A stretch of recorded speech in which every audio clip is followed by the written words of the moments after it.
O. Dzień dobry Pani Anno. Gościmy dzisiaj Panią Annę Józefowską, archeolożkę czy archeologa? Obojętnie. Tak, zajmując się archeologią, odpowiem chętnie na pytanie. Pani Anno, jaką główną tematyką zajmuje się Pani zawodowo? Jaki jest główny przedmiot Pani badań?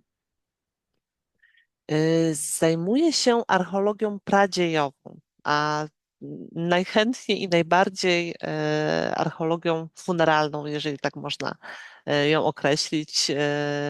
Czyli od lat zajmuję się opracowaniem cmentarzysk z różnych okresów pradziejowych. Czyli archeologia funeralna to jest ta właśnie związana z cmentarzyskami? Tak, tak, z obrządkiem pogrzebowym. Rozumiem. Obrządkiem pogrzebowym, szeroko pojętym. Czy Pani teksty, które Pani pisze, mają charakter popularyzatorski czy naukowy? Y, Głównie naukowy, ale chciałabym i w zasadzie i dzieje się też tak, że będzie, chciałabym, żeby było coraz bardziej popularyzatorsko. I nawet w tym momencie opracowujemy książkę popularno-naukową o cmentarzysku w Domasławiu dla gminy Kobierzyce. I celem głównym jest właśnie spopularyzowanie wiedzy o tym cmentarzysku, więc jak najbardziej jakby to powinno być głównym celem nauki, popularyzacji archeologii, uważam. Natomiast rzeczywiście w toku prac naukowych trudno znaleźć, nie wiem, czas na taką popularyzację, ale jak najbardziej jest ona potrzebna. Czyli czy można powiedzieć, że ludzkość poza archeologami mało wie o archeologii? W Polsce tak. A gdzie Niestety w indziej? Polsce jest lepiej. Taka świadomość dziedzictwa swojego, nie wiem, miejsca zamieszkania chociażby jest jakby taka bardziej wpojona w innych krajach. U nas nie wiem, czy to jest kwestia edukacji, domu, czy nie wiem, nawet telewizji. Bardzo mało wiemy o naszej przeszłości i jest to taka bardzo szczątkowa wiedza. I nawet jeżeli jest to co najwyżej taka ciekawostka w formie, nie wiem, spotkania w muzeum, czy wyniesienia broszurki ze skansenu, natomiast nie ma takiej systemowej wiedzy o przeszłości, co też jest chyba przedmiotem do zmian. No, jest. Kto powinien to zmienić? Nie wiem, kto może to zmienić tak naprawdę, bo można byłoby myśleć, że trzeba zacząć od szkoły edukacji czy od rodziców. Wprowadzić może rzeczywiście wprowadzić system obowiązkowy zajęcia, nie godzinę gdzieś wplecioną w historię, czy połączoną z jakąś właśnie wycieczką do jakiegoś bardzo znanego miejsca, e, ale uczyć, uczyć o pradziejach od takiego mikroregionu po zataczając szersze kręgi krajowe. Ale i tak znowu nawiążę do tej książeczki o cmentarzysku w Domasławiu popularno-naukowej, że mam nadzieję, że taki zaczyn promowania przez gminy, czy przez właśnie miejsca, które szczególnie kryją skarby i mają się czym chwalić. I takie propagowanie wśród mieszkańców wiedzy o tym, co się odkryło, byłoby miłym początkiem takiej lekcji archeologii dla wszystkich. Czyli Domasław mógłby tutaj być pionierem zmiany? Pokazać mógłby tak, jakby dać taki początek pokazania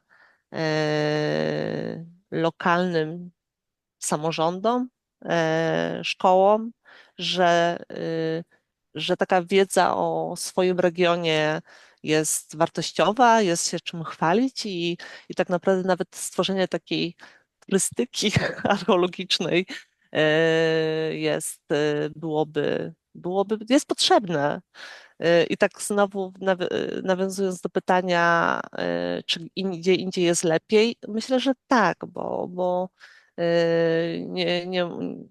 nie mówię o formie jakichś komiksów, bajek dla dzieci, ale taka wiedza jest wpojona i też widzę, że u nas też to się zmienia, ale takie książki, które powstają przy okazji wystaw czy ważnych wydarzeń, rocznic i wokół dat są przeznaczone i dla najmłodszych, i dla starszych, i są też to piękne książki, które znajdują się na półkach i cieszą. Nie tylko do czytania, ale też do oglądania, i to jest bardzo miłe. Mam przed sobą książkę, gdzie pani jest, której pani jest współautorką. Cmentarzysko z epoki brązu w Domosławiu 10 łamane przez 11 łamane przez 12 i Brzmi Chrzanowie poważnie. 4, powiat wrocławski, tom pierwszy, katalog. Piękna księga z obrazkami, Solidna. z obrazkami. Z obrazkami. Obrazki są ważne. Autorów jeszcze przeczytam, by tutaj formalności stało się zadość. Agnieszka Zarzycka-Anioła, Marek Anioła, Izabela Dolata-Daszkiewicz, Anna Józefowska, Krzysztof Nowaczyk, Lubomiła Nowaczyk. Czy wszyscy Tak. autorzy jesteście Państwo archeologami? Tak, tak, ale część jakby może nawet obecnie nie zajmuje się archeologią, ale tak i wszyscy te osoby eksplorowały, pracowały podczas wykopalisk na cmentarzysku w Domasławiu. To jest akurat tom opisujący właśnie wszystkie groby i znaleziska w takiej właśnie formie katalogów, więc jak najbardziej tu każdy był zaangażowany i może nie jest to księga do czytania, tylko do korzystania bardziej, ale stanowi taki element pracy dokumentacyjnej archeologów. Ja się pomyliłam, ta książka nie jest z obrazkami. No właśnie ten Obraz... jeden tom. Tak, właśnie. Dwa kolejne tomy są z O, obrazkami i właśnie. zawierają wszystkie tablice i rysunki zabytków, a była ich ogromna ilość. Natomiast ta pierwsza strona, pierwszy tom nie ma obrazków, niestety. Ale wie Pani, który tom mam na myśli, gdzie tam są piękne tablice, może to tak się nazywa ten tom? Tablice, tak, tak, tak, tak, tak. Właśnie. Ale to jest już Tomy. specjalistyczne słownictwo, prawda? Katalog, tablice, bo nie każdemu, Takie nie dla każdego, dokumentacyjne. No, no chyba nie tak, ale jest nie dla to trudne, każdego tablice, nie dla każdego wyraz zrozumiałe. tablice oznacza obrazki, a wyraz katalog nie oznacza obrazków. To takie przewrotne. Ja mówię z perspektywy na przykład innej dyscypliny. O. Pani Anno, a co się wydarzyło tam w Domasławiu? Co wy tam znajdujecie? Co się tam stało? Bo przecież nie wszyscy wiedzą. Co tam jest w tym Domasławiu? Domasaw rzeczywiście jest takim ewenementem, ale w zasadzie ja zajmuję się, jestem częścią zespołu opracowującego cmentarzysko, ogromne cmentarzysko i bardzo długotrwałe, ponad 700 lat, 750 lat, użytkowane bez przerwy cmentarzysko. To nie jest w naszych czasach jakby trudne do wyobrażenia. Ale rzeczywiście społeczności użytkowały od środkowej epoki brązu po okres halsztacki, czyli jak bardzo długi okres czasu. Natomiast Domasław jest bogatym, jest takim ewenementem, wspaniałym jest miejscem użytkowanym w zasadzie już od epoki kamienia. I są tam inne też wspaniałe znaleziska z różnych okresów.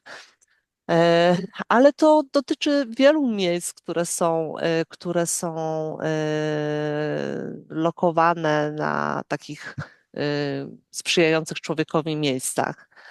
do życia, więc i też, a niektóre walory czynią miejsce jeszcze bardziej specjalnymi i stają się takim miejscem kultu, bo to miejsce grzebania jest jakimś takim miejscem pamięci użytkowanym przez różne społeczności przez właśnie tak długi okres. A później jeszcze dalej, bo kolejne społeczności, nie naruszając tych grobów, pewnie różnorako oznakowanych, zajmowały też tę przestrzeń i osiedlały się. Więc jest taki ewenement ponad 2000 grobów z tego właśnie okresu, z kultury łużyckiej i halsztackiej. Przewspaniale wyposażonych bogato i to też jest taki jakiś wyraz zamożności tej społeczności, więc mamy tam naprawdę, naprawdę czym się pochwalić. Natomiast jest też jakby zaletą tego miejsca to, że mieliśmy możliwość kopać przestrzeń wykopaliskowo prawie 15 hektarów, ponad 15 hektarów przez 2,5 roku, prawie 3 lata, jako Instytut Archeologii i Etnologii Polskiej Akademii Nauk. I to też jest troszeczkę już poza standardem ówczesnym, kiedy gonią bardziej terminy i te prace wykopaliskowe teraz się trochę szybciej odbywają i nie ma takiego komfortu, ale to wcale nie oznacza, że kolejne Domasławie nie będą odkrywane i mamy przed sobą kolejne prace w zanadrzu, które będą się odbywały już w przyszłym roku na S8, przeolbrzymie prace wykopaliskowe, które myślę, że w tych rejonach będą odkrywać kolejne wspaniałe stanowiska i znaleziska. Pani Anno, a jeszcze troszeczkę się cofnę, bo zaraz tutaj te tajne określenia trzeba wyjaśnić naszym słuchaczom i czytelnikom, bo nie wszyscy to wiedzą. Po pierwsze, 700 lat od środkowej epoki brązu po okres halsztacki. Czy pani może Pani przybliżyć wiecie, przynajmniej to daty, jest, tak można żeby to powiedzieć, że około człowiek... 1300, 1300 rok przed naszą erą do powiedzmy 400 roku przed naszą erą. Mhm. Powiedzmy tak, No takie to już, główne, to już jest łatwiej. tak, to już laik może sobie Dodajmy jeszcze, wyobrazić. no, tak, tak, A tak. jeszcze tajne oznaczenie S8, bo nie wszyscy Droga wiedzą. szybkiego ruchu, tak, to znaczy jakby te prace w okolicach Domasławia to były związane z budową autostradowej obwodnicy Wrocławia. Mhm. Więc rejon Magnis z Domasławia to jest ten wlot od strony Kobierzyc, gminie Kobierzyce, obwodnicy, którą wszyscy, z której mieszkańcy rejonu naszego korzystają i nie tylko, więc które były prowadzone w latach początek 2006-2008 i były właśnie prace szeroko zakrojone na tym odcinku. Czyli jeśli nie buduje się drogi, to archeolodzy nie mają co robić? Myślę, że zmiażdżąca większość obecnie finansowania archeologii to są inwestycje drogowe. Czy to wszędzie tak jest, że musi Jest być... obowiązek, tak, tak, tak, tak. Jest obowiązek, zasada, kto niszczy, ten płaci, i to są inwestycje drogowe. Płaci inwestor, czyli Generalna Dyrekcja Dróg Krajowych i Autostrad. I tak naprawdę przy inwestycjach, przy budowach, jeżeli są stanowiska, są tereny zagrożone, no to wiadomo, że wszystkie inwestycje na terenach, które są wskazane przez konserwatora, są prace odbywają się pod nadzorem archeologicznym, czy są to budynki handlowe, czy domki. Natomiast to jest no, wszystko na małą skalę. Natomiast od końca lat 90. mamy, ta archeologia się przeobraziła prawie niewyobrażalnie, że skale się zmieniły, zaczęły się prace szerokopłaszczyznowe i to, co wcześniej było odkrywane w bardzo e, małym zakresie, takim pracy własnej studentów sił, przeobraziły się właśnie w hektary odkrytych stanowisk i to już teraz nie badamy kawałka, skrawka jednego domu z osady, tylko badamy całe osady, całe cmentarzyska. To jest zupełnie niewyobrażalna skala, przeskok w poznawaniu takiej organizacji przestrzennej tych stanowisk archeologicznych. Ale czy to znaczy, że obok tego cmentarzyska tam gdzieś istniała osada w Domasławiu? Nie znaczy jakby, tak naprawdę skala cmentarzyska wskazuje, że po pierwsze mogły ileś społeczności z różnych miejsc przybywać w to miejsce szczególne i chować zmarłych, swoich bliskich. Natomiast, mamy jakieś ślady osadnicze z tego okresu. Mamy kilka kilometrów dalej odsłoniętą osadę w Milejowicach, która mogłaby też pod kątem prestiżu i znalezisk spełniać oczekiwania nasze, że można ją wiązać z cmentarzyskiem, ale tego nie wiemy. To też jakby e, odkryliśmy liczne osady z różnych okresów, natomiast nie było tak bogatej, rozbudowanej osady z tego okresu, co cmentarzysko w pobliżu, takim najbliższym, ale to jakby jest zgodne z innymi badaniami, że te osady i cmentarzyska, one były w jakiś sposób oddzielone. Teren pod cmentarzysko, użytkowany jako cmentarzysko, musiał być też pewnie jakoś szczególny i myślę, że pokonywanie kilometrów, żeby złożyć w tej przestrzeni zmarłych, nie było przeszkodą. A osad, a osad tego okresu jest przestrzeni Śląska, naszego Dolnego Śląska są tysiące i to nie jest powiązanie teraz jakby przy podobieństwie materialnym, tej kultury materialnej jest trudne do wykazania, które korzystały, jak daleko ta sieć pomiędzy osadą a cmentarzyskami mogła być pokonywana. Czy Państwo snujecie domysły, dlaczego akurat tam chowano zmarłych? Sam teren jest predysponowany jest wyeksponowany w terenie. To jest takie plateau wzniesienia trochę. Jest tam takie wydzielenia potoczkami takiego płaskowyżu wręcz. W tle góruje Ślęża, która też ma jakiś magiczny wymiar tego miejsca. No, musiał być to w jakiś sposób ten teren Wyeksponowano? Ach, szczególny, ale eksponowany też jakby naturalnie tak, chociaż jakby w tej przestrzeni wrocławskiej tutaj równinnej się nie aż tak, to nie jest aż dla nas w tym momencie tak czytelne, ale tak, był w jakiś sposób wyeksponowany.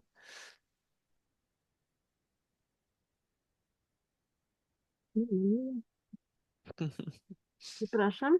Y, Pani Anno, ojoj, się wytnie. Y, Pani Anno, a w pracy archeologom pomagają w interpretacji znalezisk różni specjaliści, prawda? Państwo Tak. współpracujecie z reprezentantami różnych dyscyplin. No trudno je nazwać pomocnicze, ale tak czasami się pisze, To są prawda, że równoszy. pomocnicze Tak. dla Znaczy, archeologów. tak, bo to kwestia relacji. No właśnie, E, ale ta Tak, współpraca, mówi się teraz, że ta nauka jest bardzo mocno interdyscyplinarna i w momencie, kiedy tak naprawdę i archeologia, zarówno archeologia odchodzi już od tej takiej, od tego ołówka i papieru milimetrowego po specjalistyczne sprzęty, aparatury, i sami archeolodzy są teraz lepiej jakby wykształceni w kontekście takim, że też często bardziej wszechstronnie i zajmują się specjalizują się może wężej i łączą niekiedy dwie różne nauki. Ale tak, jesteśmy jakby pod kątem archeologicznym potrzebujemy tej wiedzy, którą dają nam antropolodzy, jeżeli chodzi o szczątki, zooarcheolodzy, jeżeli chodzi o szczątki zwierzęce. Korzystamy z analiz. Oczywiście te wszystkie nasze przedmioty, które wydobywamy, one są poddawane różnym analizom teraz, w zasadzie, które są standardem. I to od analiz metaloznawczych, od oczywiście określeń surowcowych, po już w ogóle takie nowoczesne badania genetyczne czy izotopowe, które też nam pokazują coraz więcej i coraz więcej wiemy, dzięki którym coraz więcej wiemy. A skoro coraz więcej wiecie Państwo, to czy to wpływa na poziom trudności pisania tekstów później o tym? Trudniej się pisze, wiedząc więcej? Hmm, Y, Trudno. chyba więcej. Coraz więcej powstaje takich opracowań stricte specjalistycznych i bardzo często, co też czymś jest innym powodowane też, że bardzo często pojawiają się specjalistyczne opracowania wycinające jakieś zagadnienie z opracowania. I oczywiście powstają też całościowe opracowania, monografie stanowisk, przy których pracują różni specjaliści. Natomiast bardzo dużo powstaje też, nie wiem, czy szybszych, ale takich właśnie stricte wyspecjalizowanych artykułów, które dotyczą jakiegoś wyciętego zagadnienia. E, A nawet pojedynczego przedmiotu z tych dużych stanowisk i z tych jakby takich po prostu szczególnych przedmiotów, tak, szczególnych. A czy książki naukowe, takie jakie Państwo piszecie, jakie Pani pisze, czy one mm, mogą gdzieś w jakiś sposób dotrzeć do osób, które są spoza środowiska naukowego? E, To zależy od zainteresowań, bo coraz też, bardzo często te książki, nawet specjalistyczne, są bardzo ładnie też wydane i zawierają w zależności od zainteresowań czytelnika, to myślę, że dużo książek też jest swoistymi albumami, przynajmniej w tej części ilustracyjnej. I to w zależności już od autora, czy potrafi tą analizę przedstawić w taki sposób też literacki trochę bardziej, gdzie można to czytać i jest ta część przynajmniej analityczna. Oczywiście, bo te książki no, archeologiczne, one muszą też mieć swój taki porządek i schemat. I też jest bardzo dużo, oprócz katalogu, omówień przedmiotów, które łączą się też z przytaczaniem analogii, typologii. I nie musi to być interesujące dla czytelnika, a jest porządkujące dla archeologii i przypisujące je do danej, jakby tego całego świata kultury materialnej. Natomiast są dziedziny, które bardzo dobrze, jakby te książki naukowe są wręcz pisane celowo w taki sposób. Tematy są tak ciekawe, że można pisać je w taki sposób, żeby łączyć odbiór badaczy z czytelnikiem zupełnie niezwiązanym z archeologią i z zagadnieniami specjalistycznymi. Więc są mistrzowie słowa i są takie właśnie tematy, które myślę, że trafią do wszystkich, zainteresują wszystkich. Ale rzeczywiście wydaje mi się, że brakuje tak jakby troszeczkę jakby z boku pisania tego naukowego, takiej popularno-naukowości, opisu w formie broszur czy książeczek, które mogłyby czytać, czytać wszyscy i mieszkańcy właśnie nawet właśnie Domasławia czy okolic, czy szerzej mieszkańcy miejsc, w których odkrywane są różne rzeczy. Czy te książki są wydawane tylko w wersjach papierowych, czy tylko w wersjach elektronicznych, czy w obu? Czy to oczywiście... Są Jeśli chodzi o publikacje, takie monografie, ze względu też na dofinansowanie z ministerstwa, są one też dystrybuowane elektronicznie z dostępem wolnym, nie są sprzedawane, są rozprowadzane według nakładu do bibliotek i zainteresowanych osób. Natomiast książki wydawane przez wydawnictwa instytutów, wydawnictwa naukowe są sprzedawane, ale i niektóre też są w wersjach elektronicznych. I podobnie publikacja takich artykułów też dualnie albo tylko elektronicznie, tak, są publikowane. Natomiast fakt, że wydaje mi się, że mm, ponieważ nie zawsze mm, nie można wydać opracowań wszystkich, trzeba zdobyć fundusze na to e, i zdobyć fundusze i jakby też tak, przede wszystkim fundusze i mieć że wydanie w formie tylko elektronicznej dostępu, żeby nie ponosić dodatkowych kosztów, jest bardzo dobrym rozwiązaniem i się dzieje też. Jakby są osoby, które publikują w internecie złożone książki bez druku. Jednym słowem, możemy odesłać czytelników zainteresowanych, takich spoza archeologii, w ogóle spoza środowiska naukowego, odesłać ich możemy do internetu, żeby szukali Mhm. waszych prac. No tak, tak, Mhm. tak. Są one Tak, są dostępne. takie repozytoria cyfrowe, tak jak właśnie instytutowe repozytorium cyfrowe, o skrócie RCIN, i też tam są te wszystkie publikacje zdeponowane w jednym miejscu, gdzie można sobie je przeglądać. Tak. Dziękuję serdecznie za rozmowę. A jeszcze na koniec spytam, bo nam jeszcze parę minut zostało. e, Polska Akademia Nauk we Wrocławiu, czy ma bibliotekę, z której można skorzystać? Jest biblioteka na O, ulicy wspaniale. Więziennej. Jest. A, to polecamy Jest. bibliotekę i Także tam są woluminy papierowe. tak. Tych bibliotek archeologicznych i tak samo w Instytucie na Szewskiej, w Uniwersyteckiej z biblioteka i oczywiście też te książki w Głównej Bibliotece Uniwersyteckiej czy w miejskich także są dostępne. To wspaniale. Tak, Będziemy tak. czytać. Dziękujemy serdecznie Pani Zachęcam. Anno. Dziękujemy Dziękuję serdecznie. bardzo. Do widzenia. Do widzenia.